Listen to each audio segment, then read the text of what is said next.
Good evening, hockey fans, and welcome to another episode of Pod Snipe Celly. My name is Dan Bradley, alongside me, Joel Fernino. Joel, how you doing tonight, buddy? What's up, buddy? I'm good. I'm hot. It is a scorcher in Chicago today. It is reading, 98 degrees, feels like 102. The walk back from the train was fun. Yeah, I bet. We got 94 here in sunny Cincinnati today, so it's a bit of a scorcher here too. But what are you gonna do? Yeah, if you can't tell, it literally looks like the sun is eclipsing over my balcony in the background.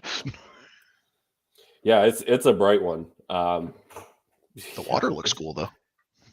I don't know what it's gonna do for the rest of the week, but it Pretty much. Well, pretty much the same. I would think. I mean, today is the hottest. It's supposed to cool off, but relative, which, hey, I'm fine with it. We bitch and moan about the winter when it gets to the, February, March time period. I'll take this. Yeah, let me ask, are you someone who would rather deal with things being way too hot or way too cold? That's not an easy answer. It's not. That's why I ask it. What are HP we chiming in, our first comment of the night, letting us know, set a record high yesterday in Minnesota. Yeah, Minnesota's going through it weather-wise this year. It's the same thing I heard today about Chicago. Today is the official first day of summer, and we're already to a record start to summer. Like last week, we had a 97-degree day. Now today, it hit 101 today. To your question though, it's tough. It depends on what extremely cold is, and to you being from Minnesota, it's actually probably one of the only states in the US that could be worse of meaning by bitter cold than it is in Chicago, and it's pretty bad here too. As bad as Minnesota winters can be, even worse is North Dakota winters. Well, that is actually South Canada. Minnesota is also South Canada, but that's just to piss you off. North Dakota is actually South Canada. I wouldn't mind actually being Canada. Well, that's another conversation. But free healthcare, I'm game. I would probably have to say I still think being too hot is better, because at least if you have the option to be by a body of water when it's too hot, and as long as your AC is working, then it can be nice in small doses. I would always rather the temperature be too cold than too hot, because I feel like I can always put on more layers if I'm cold, but there's only so much I can take off when it's hot. That's not true. Just depends on if you feel like getting arrested. Yeah, I'd rather keep my record clean. Thank you very much. It's a misdemeanor. Come on, and do a little helicopter. Anyway, you do you. Now we've got that visual underway. Off to a roaring start to the show. Roaring start to the Stanley Cup Final so far. Hell yeah, it has been. Colorado Avalanche with a 2-1 lead over the Tampa Bay Lightning so far. Colorado absolutely beating the brakes off the Lightning in Game 2. But may have poked the bear, woken the sleeping giant. Tampa Bay back with a vengeance, winning 6-2. Defending their home ice in Game 3. Joel, give me your thoughts on the series so far. It's been fun, even in blowouts. You kind of knew that these games would be fun, whether they were 3-2 overtime games like Game 1 or 7-0 and 6-2 blowouts in Games 2 and 3, respectively. I mean, just the sheer talent of depth with the offense, the defense. I wouldn't say the goaltending has showed up yet this series, but it's just been so fun to watch. And I would argue maybe a little expected, but also not. I didn't expect Tampa to look like an AHL team in Game 2. Yeah, I mean, it's very, very surprising to see Andrei Vasilevsky struggle in back-to-back games, particularly in the playoffs. That's not something that we're used to at all. But then Darcy Kemper kind of having a rough go of things last night in Game 3. I don't know that we're going to get a true goaltending battle in this series. I mean, the goaltending matchup in this series, I think we touched on it a little bit, but there is no comparison. I mean, Vasilevsky is top 5 goalie in the league, hell, top 2 goalie in the league right now, potentially even top 1 goalie in the league, and top 5 to probably ever do it by the time he laces up the skates. And we're already saying that, or hangs up the skates. We're already saying that, and he's only, 27? 6? I want to say 28, but 28 maybe? let me check. While you check that. Either way, yeah, we're 27 already... for Vasilevsky. He'll turn 28 next month. Okay. So half right. we're already crowning him as, Mount Rushmore of goalies by the time it's all said and done, and he's proven every bit of it, right? You have all that said versus Darcy Kemper, who's just a guy. He's decent. I'm not going to take away. I don't want to say he's just a guy. I look at that. I'm already breaking out the hot takes this episode. Look at you. He's playing in front of one of the best defenses in the league. Not just offensively potent, but obviously defensively stout too. Mm-hmm. He's a guy playing in front of one of the best defenses in the league, or potentially, if not the best defense in the league. And I'm not going to knock him like he's the starting goaltender in the Stanley Cup Finals. So he's obviously good enough to do that.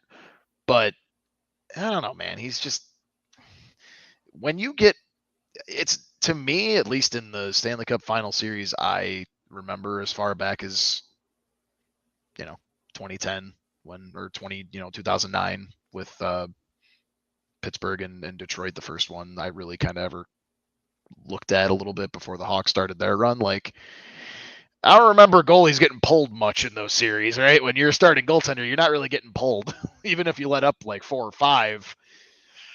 I don't know, man. Personally, I think if the Avs don't win the cup, it is going to be Kemper's fault. That's fair. I think he is a massive upgrade over Philip Grubauer, and I think there's no better evidence of that than seeing just how bad Grubauer was this year. And while Kemper's numbers did get slightly better this year, now that he wasn't playing in Arizona, he still managed to put up some pretty respectable numbers while he was with the Coyotes. Now, as far as how that's translated through this season into the Cup Final, that's one of the worst games I think I've ever seen from Darcy Kemper, going back to his Minnesota Wild days when he was still a member of Minnesota. He just did not look like he had it. Got a feel for that guy's playoff career. He's stuck going up against the juggernaut that is the Tampa Bay Lightning, and back when he was just getting going in certain playoff games he'd be playing, he was going up against the juggernaut that was us. Right, and frankly, he wasn't ready at that point. He was kind of pressed into service with some injuries along the way. Nicholas Backstrom, Josh Harding, even Ilya Bryzgalov at one point in there too. That was the universe is so humongous big. It's only game. Why you have to be mad? the greatest sound bites in hockey history have come from Briz. I love that man. He's a quote machine. I am with you in thinking that for both teams, frankly, goaltending will decide the series. I mean, we've seen the star caliber play from Cale Makar, McKinnon, Rantanen, and then on the other side, Kucherov, Stamkos, Hedman. We've seen those players step up and make an impact on this series already. Goaltending, I can't really say whether or not the goals last night were Vasilevsky's fault, the goals that Tampa Bay let up. But game 1 in particular, you mean game 2? I'm talking game 3, because he let up the 2 goals in game 3. Oh, wow. I can't say whether or not really either of those goals were his fault. 2 goals is 2 goals. That's not a big deal. Yeah, most nights you give up 2 goals, you're probably going to be okay. Most nights, not always, but not the playoffs. That's not guaranteed, especially in the finals. But when you're in the regular season and 2 goals, more often than not, that's going to win you a game. Looking at things throughout this Cup Final, I feel like Vasilevsky has let up far more goals of poor quality than what we usually see him give up, and goals that he would want back. I think of one that, kind of handcuffed him and he was trying to make a glove save, brought his glove down. It ended up going, between his elbow and his ribs, off of him and into the net. That's a positioning error. That's a technical thing. And normally what we see from Vasilevsky is technically sound movements. He's squared up to the puck. He holds his angle, holds that line, and he doesn't give up, big rebounds. His form is good. His movement is compact, but it's fluid. That's everything that you want for your goaltender to be, and that's why we see him do so well.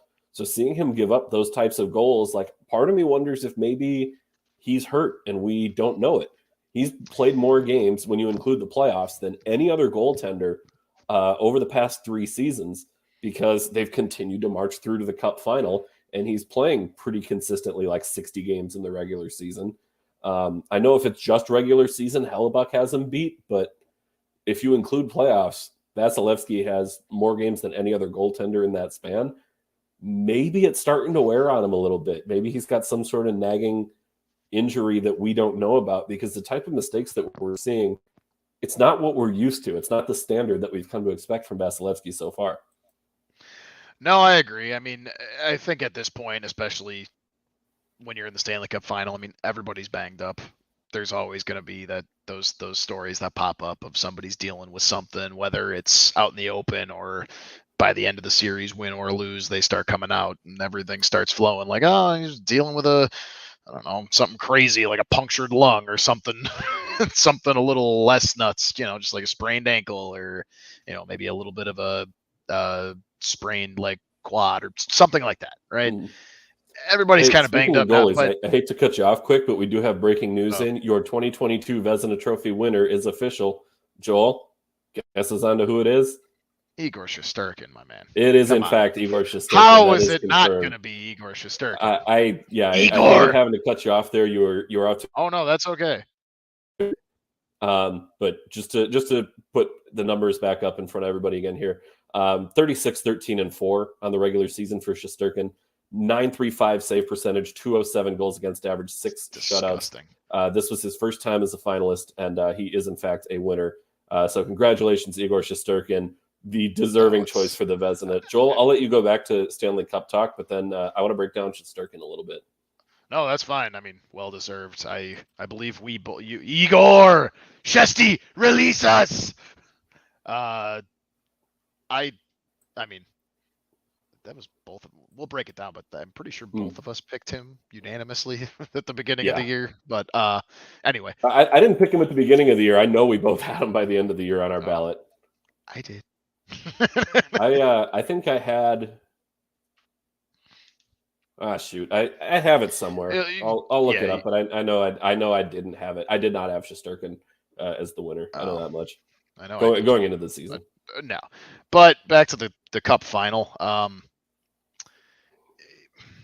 Look, I agree with you. Like goaltending, normally it's kind of the cliche thing to say at this point that goaltending will end up being the difference. At the same time, though, I don't know that it will. And I think that kind of goes with me picking the Avalanche to win, regardless of how Vasilevsky does, because you've described it just as well. Whether he's hurt or not, and we don't know about it, the Avalanche are the most high-powered offense he's ever had to face. I get it. He was going up against Florida, the Panthers, and I'm not just talking in the playoffs. I'm talking in the regular season too. And so I think that's also kind of a big part of it too. I mean, the Avalanche find ways to score on the goalies that we are typically used to being like, oh, he's going to make that save. And he was making those saves last night. That's why, like, last night he kind of woke up a little bit, and I feel I was sitting on my couch when that first goal that went in that got disallowed because it was offsides. That was a little bit of a floater. That was a little bit of a softie for Vasilevsky. Like, that puck just seemed to like slow motion itself over his glove side, over his shoulder. And it was like, whoa, Like that was super early into the first period, right? I think it was only halfway through the first period. Like he doesn't let those goals in. Now I get it; it didn't count, so that probably woke his ass up. But it's just that's just it, man. Like the Avalanche find ways. They have that scoring depth, and they're going to find ways to break through your defense and break through your goaltender. Whether your goaltender is just a guy or whether your goaltender is a perennial Vezina finalist. Yeah, and interestingly enough, I mean, Vasilevsky, I have the numbers up in front of me right now. Vasilevsky did get one first place Vezina Trophy vote. He got one first place vote, 2 second place votes, and 3 third place votes. Finished 5th overall in the voting. Whoa. Who else finished? Darcy Kemper, not even in the picture. There are nine players listed on the awards ballot that I'm looking at here. And interestingly enough, Shesterkin, not only was he not unanimous, but there were 3 other players who received a first place vote, which is kind of surprising to me. Looking at how good of a season Shesterkin had this year, we read off the numbers a minute ago. Really surprised that this was not a unanimous vote. Even more surprising was that the other 2 finalists, neither of them received a first place vote. So Markstrom finished second with 14 second place votes. Damn it, I was going to guess. 11. And then UC Saros was third. Juicy. Yep. So the others who got a first place vote were Andrei Vasilevsky, Freddie Anderson from Carolina, and Ilya Sorokin with the New York Islanders, which, again, if you look at Sorokin's numbers and some of those underlying metrics, he absolutely deserved to be in the conversation. But the Islanders were so far behind this season that even though Sorokin had a heck of a season and is going to be, that's kind of your top 3 to top 5 goaltender range, all includes right now, I would think, Vasilevsky, Shesterkin, and Sorokin. 3 elite goaltenders on that list. Some pretty amazing stuff there. So Igor Shesterkin is your 2022 Vezina Trophy winner. Rightfully so. But I think I don't know if are we wrapping up talking about the Cup final, because I didn't want to, but if we have to, no, by all means, keep going. We're still waiting now because we're kind of running the clock for a little bit here. The Calder Trophy is up next, and I have a feeling is it like on right now? It's live right now. So they started at 7:00, same time as we did. Damn, I would have put that on. That's okay. So they're going live right now. That's fair. I mean, and we can get into that too, like who we think is going to win. But if we want to wait to have them get announced too, like I know obviously we're very much at odds here on who's going to take the cup. I still think I agree with you. We were talking about it before the show that, did the Avs kind of awaken the sleeping beast that is the Tampa Bay Lightning, the back-to-back, defending champs? But the same can be said of, did the Lightning just do a favor to the Avalanche, right? The Avalanche got that exciting OT Game 1 win, right? They fought hard. That game, I don't want to say could have gone either way. I feel like the way that the ice was tilting mostly to the Avs' advantage, they were going to come out with that, but 3-2 was a little surprising there. Second game, I mean, dude, I said it. They made the Lightning look like they didn't belong in the playoffs. They made them look silly.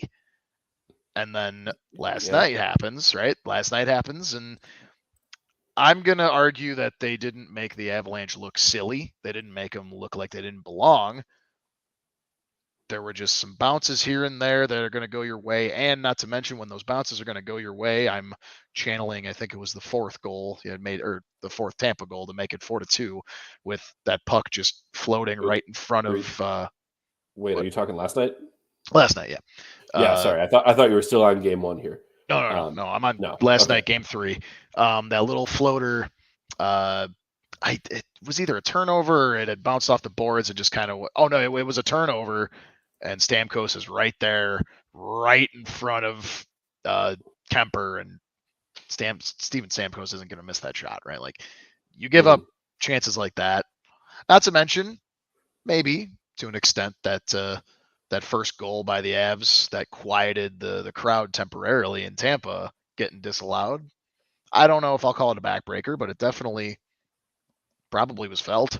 I know they still ended up scoring the first goal anyway after that, but 2-0 away, 2-0 to start game 3 in in their barn. Like, that's a much better way to try and maybe take the air out of that stadium, as opposed to 1-0 disallowed, then 1-0, then 1-1, and then and they just kept coming. I think that the Lightning punched the Avs in the mouth last night, and I think the Avs are gonna retaliate as a result. I think they needed that. We talked about it all playoffs long. They've they have had the easier route to the Cup Final this year, as opposed to the Lightning, no doubt. This has been their truest challenge this playoffs for the Avalanche, and 3-2, hard fought battle, hard fought defensive battle. 7-0 though, that's just like they were at practice. They're like, oh man, this is gonna be fucking easy. Like, who cares? Last night they needed that. I'm likening it to, this is a round 1 series, but I remember in 2013 we were playing you guys, and we pretty much had our way with you in games 1 and 2 in that series. Yeah, thanks for the reminder. Sorry, I'm actually not even trying to make fun of you, but you know what? Now I am. You always are. Come on now. Either way, we were having our way with you in that series, and then you come out and beat us. I think it was like 4-3 in overtime or 3-2 in overtime, and we needed that. I get it. That's not getting slapped in the mouth 6-2. That's not Will Smith coming up on stage on you there, but that's still a loss that was needed, as opposed to like, well, this was easy. Like, this is just going to continue to be easy. No, I think the Avs needed that, and I think they're going to come out and win game 4. Somehow. It's hard to play in Tampa, man. It's hard to play at Amalie, but I think they got punched in the mouth a little too hard, and I think they're going to come back full force. I wouldn't be surprised, because Colorado's a tough team to beat, period. Especially to try and do it 4 times in 7 games. Mm-hmm. That's even tougher. But there's a reason that the Lightning are the 2-time defending champs. And I would not be surprised at all to see them carry it through the rest of the way. We got another comment from HP here. Nathan McKinnon is a man on a mission. Absolutely. I think there's let me take a look here at what the betting lines are for your Snipe winner. Live, you mean? Yeah, I was gonna say I could have bet him at like, it was like plus 160 or something. It wasn't very good. I was like, oh well, never mind. I'm not gonna take that. But yeah, the odds are nowhere near favorable enough. In fact, he was second when the series started. We talked about that on last week's show. That he was second in the odds. Yeah, I'm not going to be able to get it here. You're cutting in and out a little bit over second there. In the odds heading into the series so far. It's still probably a toss-up between those two unless Tampa Bay comes back and wins. So that's fair. Yeah, I'm not going to be able to get it here. Your internet hit a little bit of a lag spike. Yeah, I think it did. Because I'm trying to get the awards up and trying to stream and all that. That's why. I'm trying to get the awards odds up, and I think the other issue is because the NHL awards are going on right now. I went to DraftKings to look for the live odds just for the Conn Smythe, and I'm guessing they took that down because the awards are going on right now, so they've closed it to bets. So there's sense. That makes sense. Yeah. Oh, wait, official? I think we have another winner to announce.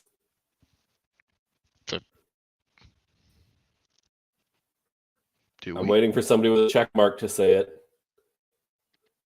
We have a Calder Trophy winner. Trevor Zegras. Calling it. Trevor Zegras. Would you like to make a guess as to who the Calder Trophy winner is? Oh, geez, dude, you are lagging hard right now. I'm doing the best I can here. I know. Maybe get off whatever site you're on. I've closed out of everything here.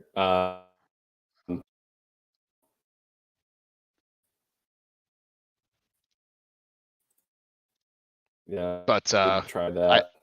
I heard you say it. I was correct. It was Trevor Zegras. Other thing is new apartment. The internet. No. All right. Well, while Dan figures that out a little bit,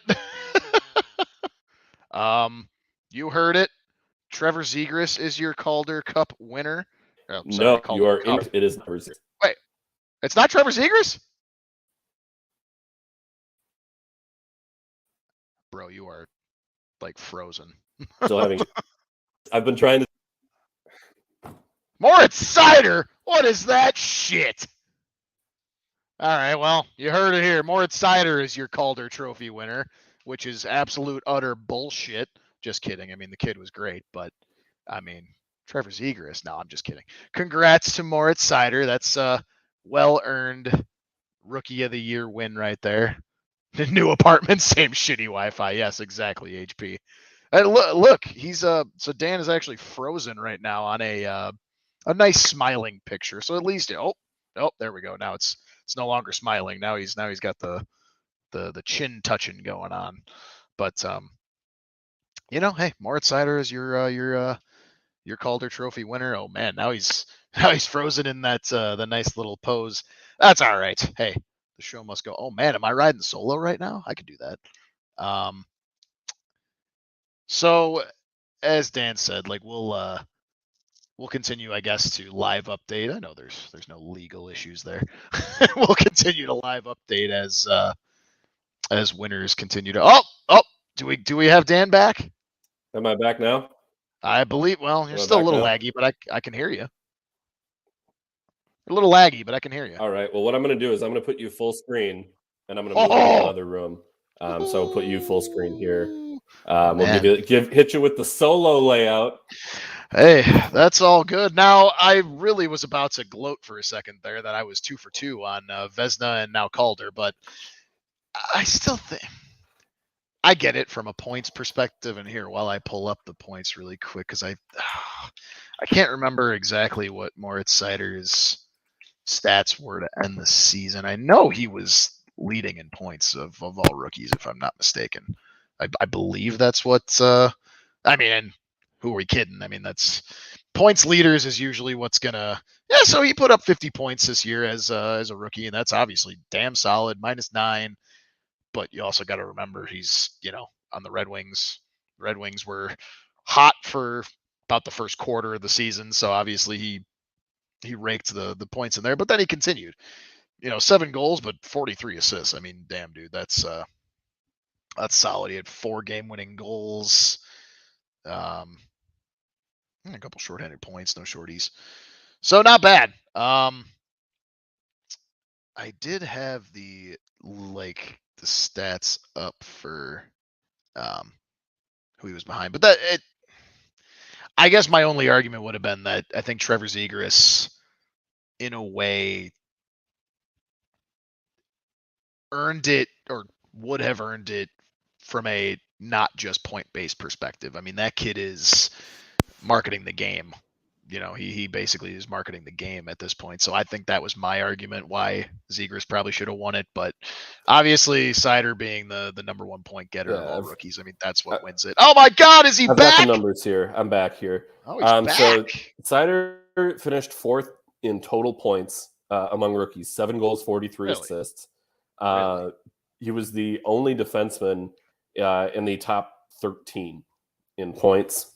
The overall points leader was Michael Bunting, 23 goals, 40 assists. Trevor Zegras, 2 points back, 23 goals, 38 assists. 4 fewer games for Zegras. Would have heard an argument for Lucas Raymond as well. Would have heard an argument for Tanner Jeannot, leading all rookies in goals. But my vote was 100% with Moritz Seider. He deserved the win. Playing as a defenseman and the level that he played at as a rookie defenseman is really incredible. And I think the way that we look at, we've seen some really good young defensemen coming up. Cale Makar is the shining example of that. But beyond that, when you include, guys like Quinn Hughes into the mix, when we saw Miro Heiskanen in his rookie season, we've seen some really solid seasons from rookie defensemen over the last couple of years. And honestly, I've been even more impressed with what Seider did this year than what Makar did in his rookie year. Now, that's not to say I think Seider is going to be a better defenseman than Makar. I do still think that Makar, when all is said and done with their careers, is going to be the better defenseman. But just looking at the all-around game that Seider plays, I mean, this kid has an incredibly high ceiling. He's going to be he's just a machine. 151 hits this season as well, 7th among rookies. Blocked shots 161. That led all rookies. So when you talk about beyond just the points aspect of winning the award, Seider's all-around ability, for me, is what put it over the top. All right, I guess I can. Oh, here we go. We got Tim with a comment here. It's bad enough Zegras was robbed at the All-Star Skills competition. NHL had to rob him of the Calder too. I will never get over. Tim, I am with you 150%. I'll never get over the fact that he didn't win the All-Star Skills competition. He put on a blindfold and he scored. And yet they gave it to friggin' Pietrangelo, Pietrangelo. Right? Yeah. Like, I love me some Alex Pietrangelo, and I'm obviously second to the Blackhawks, a Golden Knights fan, but I don't care about the homer thing there. You don't. Zegras won that shit hands down, and that was an absolute travesty that he didn't win that skills competition. I wonder if they tried to use it because he technically wasn't voted to an all-star team, which is also a bullshit excuse. He was just invited there as like a surprise. Why? Because he markets the game. He is one of the 5 faces of the NHL at this point. Yeah, I said it. Is that a hot take? Might be a hot take. No, I agree. I think he is. From a marketability standpoint, and we talked about this off air, I really thought there was no way that Trevor Zegras wasn't going to win this award. I 100% thought, like, the league, just from being able to market him as a star, they can be, Calder Trophy winner Trevor Zegras, and show his, the lacrosse style assist play that he scored on, or show his highlight reel goal from the All-Star Skills competition, and be able to use that to help market a young star and promote the game and connect with the next generation of hockey fans. Exactly. Or the 2 lacrosse goals he put up, not just the assist. Yeah. So when you consider all of that, I was like, they need to be able to market their star. There's no way that he wasn't going to win. Wait a minute. I know what happened. Oh? Tortorella has a vote on that ballot, doesn't he? There you go. There it is. We've come full circle. Tortorella, the new coach of the Philadelphia Flyers, by the way, which we haven't even talked about. Torts! No, we have not. Torts is back. He's in Philly. Torts versus Gritty. That is going to be fantastic. Oh my God, I didn't even think about that. Oh yeah, we're going to get Torts and Gritty in advertisements together. That's must watch for me. Jokes aside, or the jokes I'm about to make aside, I do love me some Torts. I really do. But with that said, literally fun personified in Gritty versus fun sucker John Tortorella. I mean, yeah, I told a buddy of mine that is damn good marketing for the Flyers. We were talking about how with Torts' system in Philly, Cam Atkinson was, anytime he was at home, he was almost a guaranteed over on his shot total prop. almost every single home game. He had like an 80-something% hit on the over. Yeah, I remember that. To the point that it was pretty much just automatic. With Tort's system, that's not going to be the case. It's going to be a completely overhauled defensive system for Philly. And looking at that team, like they're going to need some of those younger stars to really step up and lead the way offensively, because so much of it is going to be a defensive system. Season opener, Torts versus Gritty at center ice, trading haymakers. Oh my God, yes! Give me all the Gritty and Torts, dude. content. I'm telling you, the Flyers marketing and PR department are probably doing cartwheels right now. I wonder too, like you mentioned it. I don't want to spend any more time on it, but it is kind of funny. Like what's Cam Atkinson's mind right now? Was he, all right, I got away from Torts. Ah, shit. Or is he like, oh hell yeah, I'm getting Torts back? Like, because I mean, he was with him in Columbus. Now he's with him in Philly. Yeah, so there's another connection right there.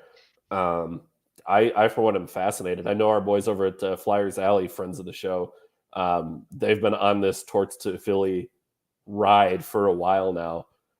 Which, by the way, if you're even remotely interested in Philly hockey, Flyers Alley, go check them out. Those guys are rock stars. They've been on the Torts to Philly wagon for a while now, leading that charge, and so they are just through the roof excited. That's kind of that's fun. There. That's fun. Yeah, that's so cool. Happy for those guys for sure. Also, next time you get invited, bring me, because apparently we have some 2010 Stanley Cup Finals to argue. We do. Hang on, we may have another award in here. Oh, what do we get? What were they giving out now? This is the Ted Lindsay Award for the NHL's top player as voted by their players. I'm gonna guess. I know it's coming in. Dan is looking at the numbers, right? Or Dan is looking at the live results right now. I am not. Mm-hmm. I'm gonna say that's got to be McDavid again. I mean, who else would it be? Well, you got the first one. You missed the second. Huh?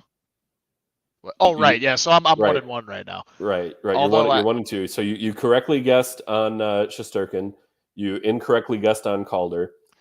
Which is bullshit. You also got this one wrong. It is not McDavid. It is Austin Matthews. Okay. Austin Matthews is your 2022 Ted Lindsay Trophy winner.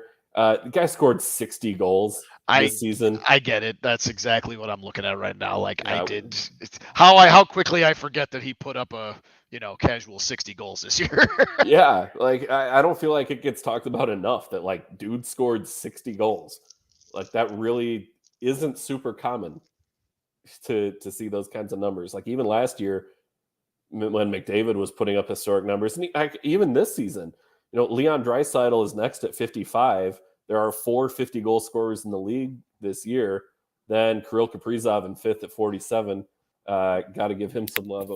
Dollar Bill Kirill wearing the shirt, had to. Oh, he's going to be taking over NHL awards next year. I could see him getting a Hart in the coming. When he leads the Wild to a division title, he absolutely is going to win a Hart Trophy. And I think that's probably something we'll end up getting into in the offseason. I don't think that should truly be the case. Like if you guys are the 3rd seed in the Central, but he pops off for like 110-point season and literally carries you on his back just to a playoff position, he should be in contention for the Hart, depending on what else happens. In fairness, that was Kaprizov this year. 47 goals, 61 assists. So 108 points on the regular season, 5th overall. And really, I mean, it's a pretty steep drop-off because the next person on the Wild in points was Kevin Fiala with 85. He's got a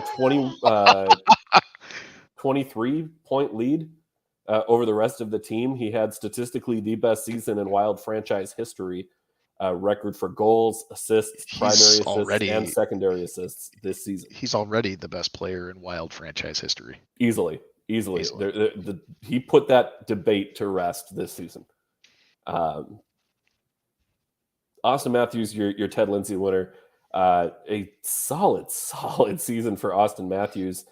And honestly, as good as he was offensively this season, I feel like we saw him take a step forward defensively as well. Adding that element to his game, really becoming, we know him as a sniper because he's a 60-goal scorer, but what he brings in terms of a 200-foot game, he is a matchup nightmare for opponents to play against in all aspects of the game. Yeah, he's probably going to become a Blackhawks killer for the next few years too. Yeah, especially when he returns to Arizona and signs there on a long-term deal and helps the Coyotes through that rebuild. What? Oh, we're talking about Austin Matthews. I thought you were still talking about Kaprizov. Oh, I am talking about Austin Matthews. Yeah, I know. I thought you were talking about. That's why I said the Blackhawks killer. I thought you were still talking about Kaprizov. Oh, yeah. Well, both of them, I hope, are Blackhawks killers over the next few years. Kaprizov more so than Matthews, but we play Matthews twice in a year. Yeah, and I hope he gets you both times. He's just trying to live up to his hero, and he'll get there eventually. Austin Matthews, best U.S.-born player in. No, I can't. see if I can get a rise out of you there. Do you want to die over these waves? I mean, I already did. That was about 12 minutes or so ago. Yeah, your internet had a little bit of a falling out there. Yeah, that wasn't great. So yeah, glad we got that figured out here. It seems like things are a little more stable now. So I may need to figure out a solution there. So now we've given out Vezina, we've given out Ted Lindsay, we've given out Calder. Have they announced Norris yet? They are not. I want to say that one is up next because then they would close with the Hart for league MVP. So it's interesting too, at least on Sportsnet. I was looking at Sportsnet's predictions, not necessarily all my personal predictions, but they actually had these flipped. So they had Ted Lindsay, like me, going to Connor McDavid, and they have the Hart going to Austin Matthews. I think with McDavid missing out on the Ted Lindsay, I think I wonder if he's going to get the Hart. Because, I mean, McDavid is the best player in the league right now. Like, I don't think that's excuse me. Hands down while you choke. I don't think that's too controversial to say. It's not controversial, and maybe this might be controversial. He's already better than Crosby. Actually, quite frankly, he was better than Crosby 2 years ago. I had already established that he was better than Sidney Crosby about 2 seasons ago. At that time, or just career-wise? No, I'm talking comparison-wise. Like, put Crosby in his first. What's McDavid been in the league for? Well, yeah, Crosby's first 5 seasons versus McDavid's first 5 seasons. The numbers are better for McDavid. However, of course, I'm not just talking numbers. I'm just talking sheer skill. And I know how we all knew Sidney Crosby was, he was a first ballot Hall of Famer 8 years into his career. I mean, that's, but I think the only difference we have right now is in the first 7 years, sorry. In the first 7 years, Crosby's got a cup, McDavid doesn't. Mm-hmm. Not McDavid's fault, though, but we won't. Oh, absolutely not. We won't dive into that. And I think he will get a cup in the next 3 seasons. Let's say 3. I gotta think that he's close, but Edmonton. You give Edmonton a better goaltending situation. Away. You give him a much better. Edmonton needs to get rid of Mike Smith before we're going to talk. No shit. Yeah, Mike Smith needs to. Mike Smith needs to retire, and the Oilers need to pick themselves up a hot free agent goaltender, and probably maybe another defenseman. And I would say probably two defensemen, a bottom 6 forward, and 2 goaltenders away. That's where they're at. Because I don't think, Koskinen is gone. He's over in Russia now. So he's out of the picture. Mike Smith cannot be the number one, and I struggle to think that he could be the number two next season. Skinner, maybe. Like he's getting close to being ready to be the backup. He's not ready to take over the starting job. So you for sure need a starter. And then it's organizationally, you've got to decide, do you want Stuart Skinner as your backup goaltender for next season? Or do you want him starting and playing more ice time at the AHL level? Do the Oilers make a weird-ass play and sign Marc-Andre Fleury? Honestly, could happen. I know the Wild want to re-sign him. I know he wants to re-sign in Minnesota, but I don't know what it's going to take to get a deal done there. Of course he does. His family's still here. So maybe that's a factor too. If his family is living in Chicago, being stateside certainly gives him an opportunity to be closer to family during the season. So there's that. So there was an argument on our Twitter feed today. There was. Let's get into this one. Go ahead and announce it. Random as shit, but yeah, go for it. Well, and I mean, we've talked about this on the show, but today it popped up again, and that is. Sorry, hold on. I want to get I'm pulling up all of the tweets that were sent on this thread, but basically is the age-old question: does the NHL get rid of the shootout, or do they keep it? We've touched on this one on this show before. Touched. My ass touched. We've covered it pretty decently. It was agree or disagree. The NHL should remove shootouts. I am 100% on the side of get rid of the shootout. We are so at odds. I've always hated it.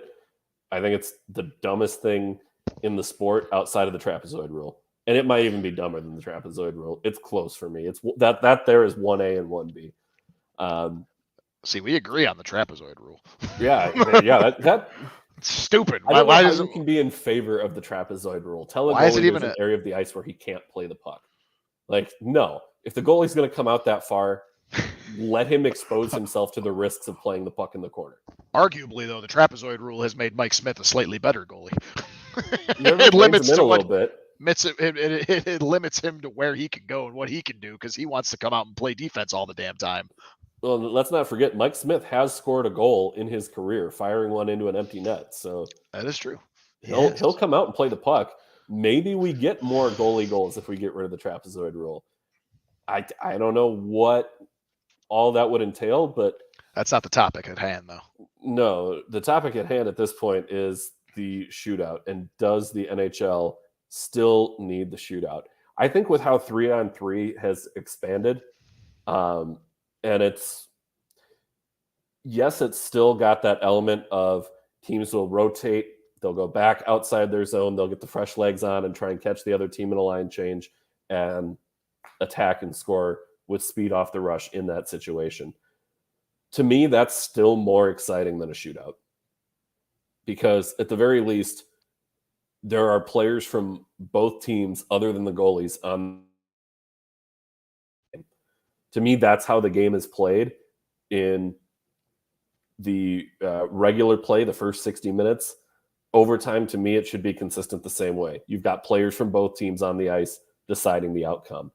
I wouldn't be opposed to a 10-minute 3-on-3 session and get rid of the shootout, and you keep playing until someone scores while playing 3-on-3.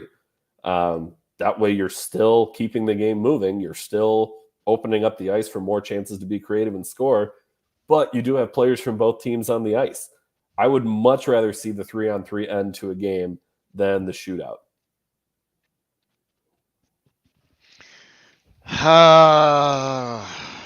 Dad, I'll go pick you up the paper tomorrow morning so you can read some of the... Get off my lawn. Yeah, you can read some of the Sun Times before you go start telling people to get off your lawn.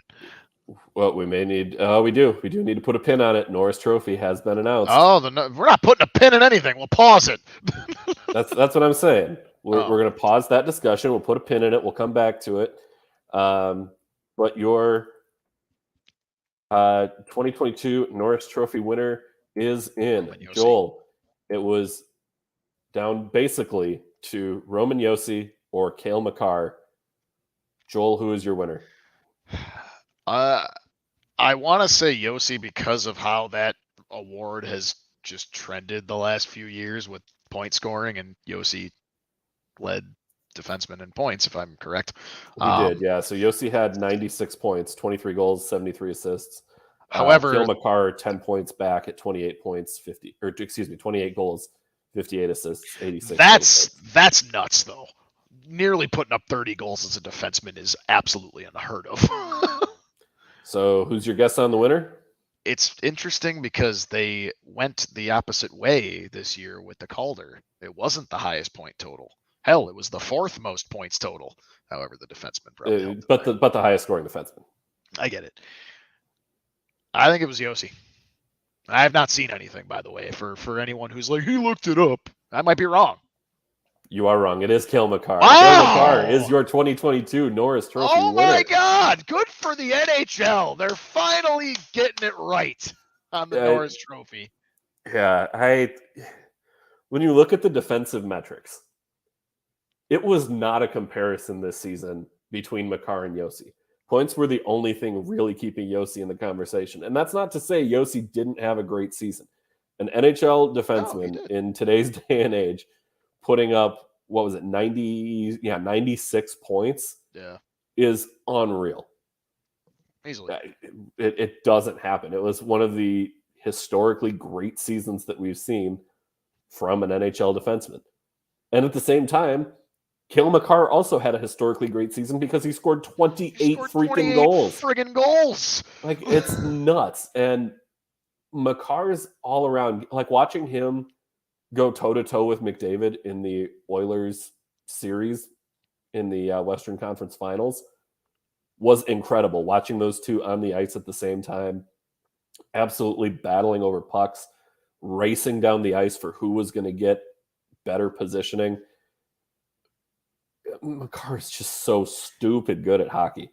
And honestly, we mentioned earlier McDavid is the best player in the league right now. I don't think it's a stretch to put Cale Makar at number 2 on that list. I really don't. I'd hear arguments for Crosby, Ovechkin, Draisaitl. Back up, but I'm sorry. Yep. I would still hear an argument for Crosby. We will talk about that another time because we're running out of show here a little bit. We'll save that one for another time. But yes, I would still hear an argument for him in the top 5. But Cale Makar is just so good. I think he's number 2 right now. Kucherov even. Put Kucherov in that top 5. I would hear an argument for him being up there. But your Norris Trophy winner, Cale Makar. Joel, give me your take on why the NHL still needs to keep the shootout, because we started that one and then got sidetracked. Well, here's the thing. I think the question itself is a little it's posed a little interestingly here. Like, does the NHL need the shootout? No. The NHL, if we're talking needs, the NHL needs Stanley Cup Finals like we're watching right now. The NHL needs playoffs as a whole, like we've been watching this entire playoff season. The NHL needs players like Trevor Zegras, who are bringing the game to the much younger crowd, thus molding the future even further. The NHL needs that type of stuff, the marketing stuff, the things that make the product good. The NHL needs 3-on-3 overtime. 3-on-3 overtime is still one of the coolest and best decisions that they have ever made, at least in my lifetime of watching hockey. Does the NHL need the shootout? No. But do they need to get rid of it? No. Because if we're talking marketing, you want, like, if a game does go to a shootout, which they're down, obviously. I was trying to get the numbers, but it's not exactly an easy find in a matter of a minute or two. But we know that the numbers were down. I think last season they released the stats and the shootout was down like something like 30%. It was actually like a pretty big dip, or at least since the 30%, at least since 3-on-3 has been established. But if it does go to a shootout, like, you want to see those stars like a Makar, like McDavid, like Zegras, Patrick Kane still. The list goes on. Kucherov. I mean, who else can I throw in there, right? You want to see those stars show off a little.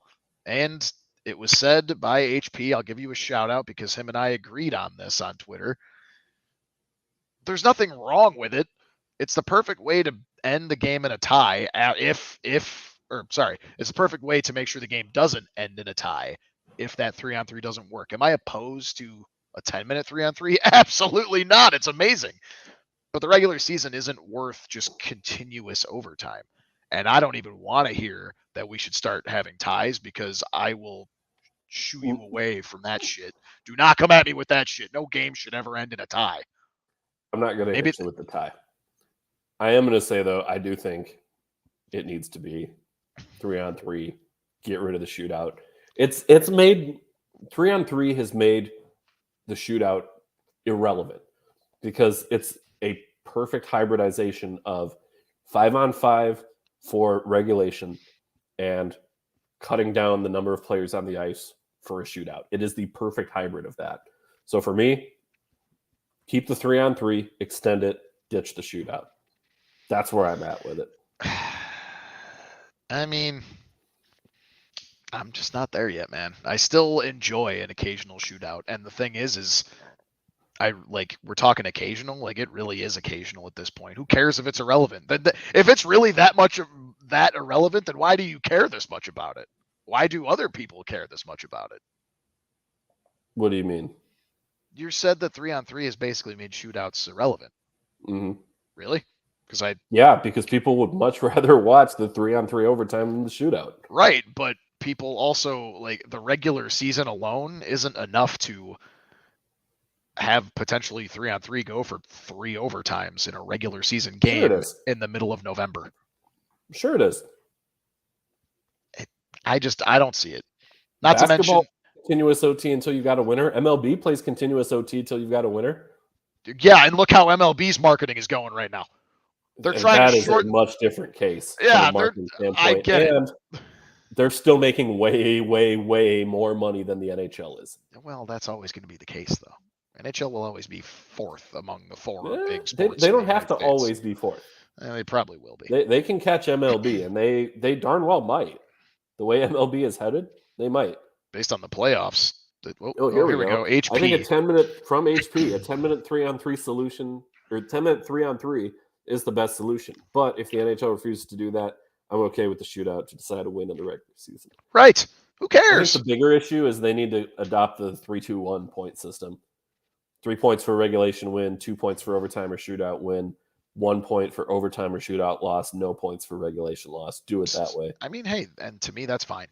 That sounds like a nice way to do it. So then the people that are still this gung-ho about burn the shootout, burn it at the stake. I'm so sick of it. Grab your torch and pitchforks. Like, maybe that'll shut them up then. I'm seeing we have a Hart Trophy winner in, but I'm not seeing it from anybody. Sirius XM, NHL Network Radio has a check mark. NHL Gifts has a check mark. We do have our Hart Trophy winner in. Dude, Joel, if it's live, of course it's going to be legitimate. They're clearly just watching it.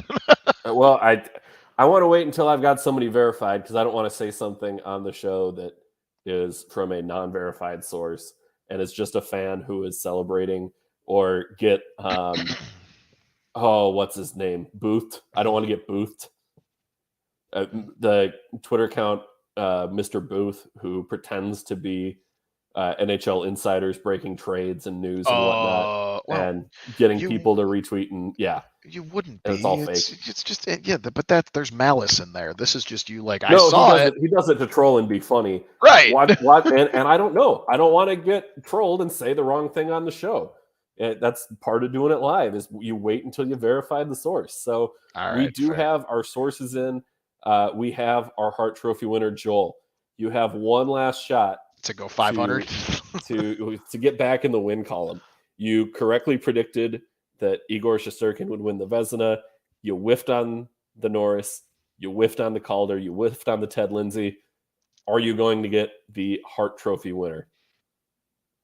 I don't know. That's fair. Is it? I guess when's the last time that the Ted Lindsay wasn't the Hart winner? That's kind of the thing. Ooh, that's a good question. We'll have to look that one up. We'll have to look that one up. So I guess I'm pretty sure it usually coincides. So I'm just gonna go against it because that's what I do. Connor McDavid is your Hart Trophy winner. Should have stuck with the logic of son of Hart. A bitch. Hart Trophy winner 2022, Austin Matthews. He takes the Ted Lindsay and the Hart. We already broke down his numbers, his season, so we don't necessarily need to go over that again. I would have heard an argument for Igor Shesterkin for the Hart. I would have heard an argument for Connor McDavid, but I really think it was Austin Matthews to lose this year. Personally, if playoff stats are involved, Connor McDavid should have swept everything. Yeah, but it's not. It's a regular season award. So. Dumb. No, smart. Dumb. Why, if you've got a player doing something truly historical, why should that be tied to the success of their team?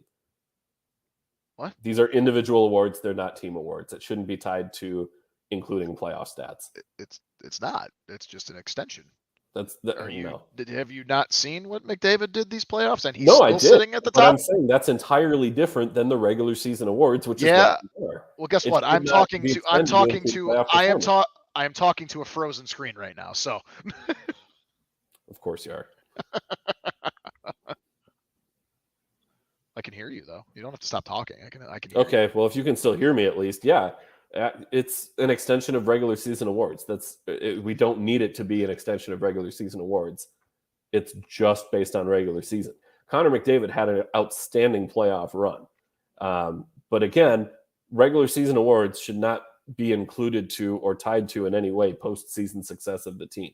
Postseason success of the team was because of Connor McDavid. That's fair. And again, that's why I think I would have heard an argument for him for the Hart because, yes, he carried Edmonton to the playoffs. However, whether Edmonton got eliminated in the first round or the third round, or if they won the Cup, that should have no bearing on whether or not he wins the Hart. Well, the shootout should still stay.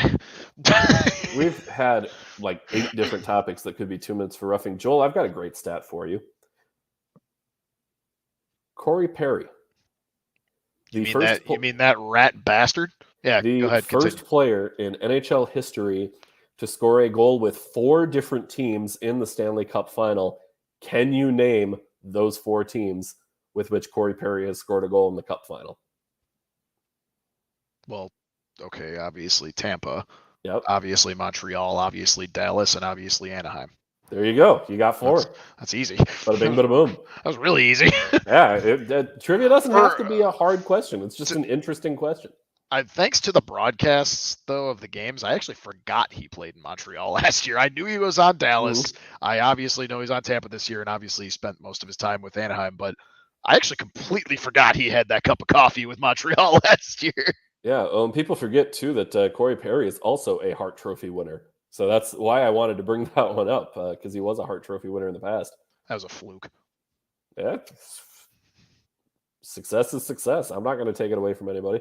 I'll take it away from a rat.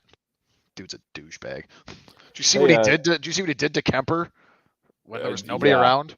Yeah, I'm not going to say he's not a rat. He is. He's a pest, but he's a guy you want on your team. True. Damned if I don't respect the success. That's fair. Hey, by the way, you know who finished 4th in the Norris Trophy voting this year? 4th? 4th. Who? This is somebody that is much maligned among his home fan base. A player who very polarizing among his fan base. They think he's Oh not very my good, but he God. really, really is.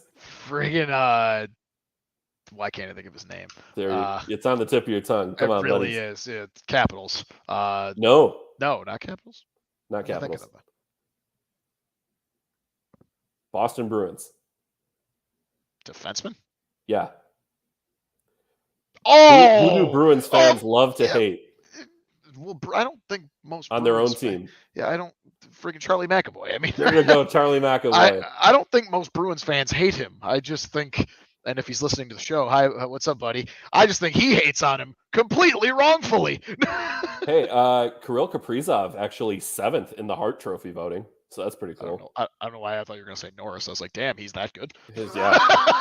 Honestly, the way some of these votes have gone in the past, it wouldn't surprise me if a forward. Where was the ended up on it. legendary Like, Seth Jones on Norris voting? HP just commented Seth Jones just to try and get a rise out Fine, of us. Let me try and whatever. see if I can't find the Norris Trophy Yeah, voting. that's I would be fine. surprised if he even had a third place vote, to be honest. This was not a good year. This is not a good year for Seth Jones numbers wise. By the way, it's funny. This is the second week in a row we were going to talk a specific topic that I will tease slightly involving trades, and we're going to have to push that again, which is actually hilarious.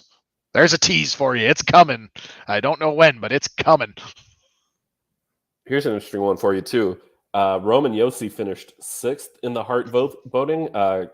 Cale Makar 8th. So there's that. Interesting. Okay, here's Norris Trophy votes. There's a suspicious absence of a Seth Jones on this list that has 18 players on it. Listen, it's not suspicious, but you can go fuck yourself. Hey, Jared Spurgeon on the list. What the hell? Yeah. Why the hell is that? Because Jared Spurgeon got a 5th place vote. He's on the list. Whatever. Okay, I'll run down. Makar 1, Josi 2, Hedman 3, McAvoy 4, Fox 5, Ekblad 6, Letang 7. Honestly, Letang should have been higher, I thought. Devon Taves 8, Jacob Slavin 9, John Carlson 10, Morgan Riley 11, Miro Heiskanen 12, Quinn Hughes 13. That one's a little surprising to me. Mackenzie Weegar 14, and then tied for 15th. Justin Falk, Alex Pietrangelo, Jared Spurgeon, and Chris Tanev. I mean, I don't disagree with any of them, obviously. Joel, we got to get to 2 minutes for roughing. Hold on. Do you think I'm that much of a mind-clouded homer that I was going to suggest that Seth Jones should have been in the top 10 for the Norris this year? Yes. Wow. All right. All right. I have my 2 minutes for roughing, and it's just going to be bashing you. I got to fire. You riled me up at the end of last week's show. I had to rile you up at the end of this one. What did I do? Let me put 2 minutes on the clock here. What did I do last week? I don't know, but I was riled up. I remember that much. You riled me up, if I remember anything correctly there. Because you asked me a trivia question that was bullshit, and it was not what I was talking about with the S's in the team names. And you took it and twisted it. Yeah, it's actually a really good segue. I guess it is. 2 minutes for roughing. Are you ready? Yes, because that's a good segue into what I'll talk about. All right. 3, 2, 1, go. We've been talking a lot about hockey. I'm going to talk a little bit about baseball. Ooh. So, I'm a Cubs fan. And this year, as everyone knows, the Cubs are an absolute disgrace to the MLB. They are currently, I believe, if I'm correct, like 21-48 or something like that. Way the hell below 500. And my quarrel is with the ownership. And I could say this about ownership of pretty much any team in Chicago, and maybe other than the Bulls or even the Blackhawks too. But I'm getting real sick and tired, and especially with the Cubs, of these billion-dollar franchises owned by obviously a billionaire coming out and saying, quote, yeah, money's kind of tight. We don't have enough to pay these star players. Cubs won the World Series with a star-studded cast of Chris Bryant, Anthony Rizzo, Javi Baez, the list can go on. They still have Wilson Contreras, and they're not going to pay him the money that he's obviously owed and worth, because why? I don't know. They're trying to buy a $3 billion Chelsea team for soccer, which is hilarious. But color. I mean, it's stupid. You're not going to come out here and tell me that you don't have money to pay your players. But also, they're not going to come out here and tell me, oh, we're not rebuilding. It's just a retool year. Bullshit. You are putting one of the most pathetic lineups in baseball on the field right now. You're rebuilding twice in a decade, which is absolutely ridiculous. And it's all because you don't want to spend money. They print money up here in Wrigleyville.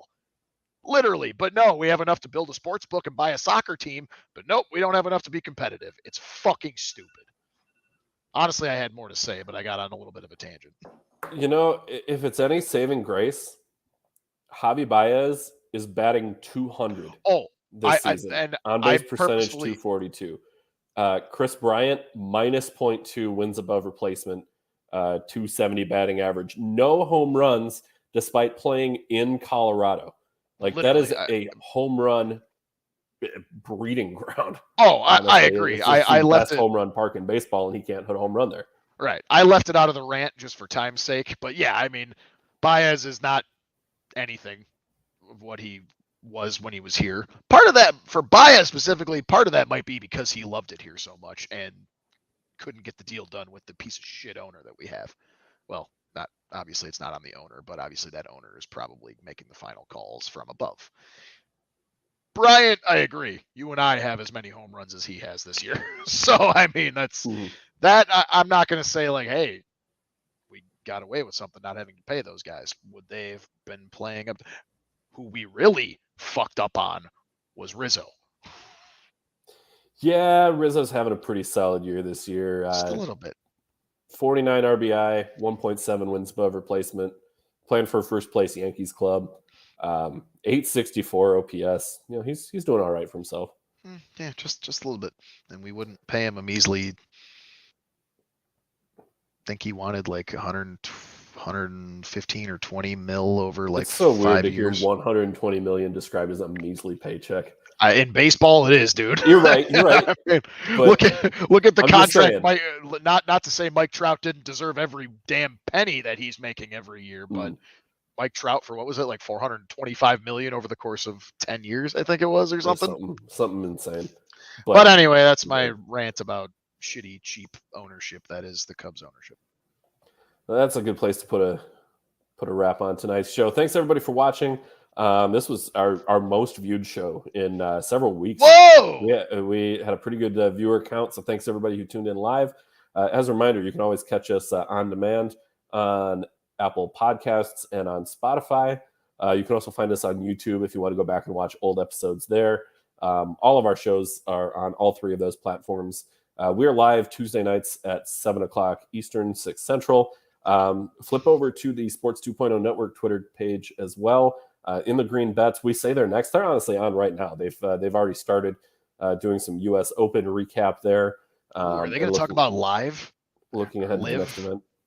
What? Are they going to talk about Live, that new? They probably are. Yeah, breaking down whatever that. Yeah, they're for sure going to discuss that and cover that. I have no doubt about that. It's a good crew within the Green Bets. Thanks as always to Noob Sports and Sports 2.0 Network for helping us put this production on. He's Joel. I'm Dan. Enjoy the rest of your night, everybody. Goodbye.